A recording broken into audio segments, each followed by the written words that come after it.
டெரிப்ளின், gentamicin, டாக்ஸிம் 500 மூணையும் வாங்கிட்டு ஒரு 1/2 ml எடுத்துக்கங்க. அதாவது ஒரு 4 கிலோ சேவலா இருக்குன்னா டெரிப்ளின்ல 1 ml மீதி 2லயும் 1/2 ml எடுத்துக்கலாம். எடுத்துக்கிட்டு அது நெஞ்சு பகுதியில 2 நாளைக்கு இன்ஜெக்ஷன் பண்ணணும். முதல் நாள் எடுத்துட்டு அந்த மருந்தை வீணாக்காம ஃப்ரிட்ஜ்ல ஒரு இடத்துல பாதுகாத்துருங்க. நம்ம கை தட்டுப்பட்டு எதுலயும் உணவு பொருளை ஊத்திடாத மாதிரி பாதுகாத்து வச்சுக்கோங்க.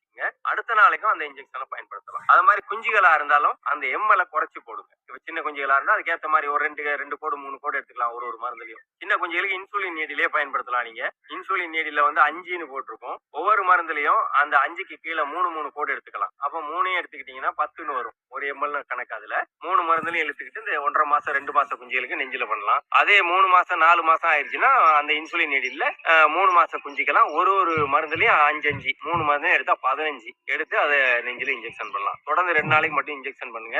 மருந்தை தொடர்ந்து ஒரு 7 நாளைக்கு வச்சுக்கிட்டு வாங்க, சரியாகும். இப்ப 100 குஞ்சு இருக்கு, ஒரு 5 குஞ்சு செத்து போச்சுன்னா அதுக்கப்புறம் நம்ம ஒரு 90 குஞ்சை காப்பாற்றலாம்.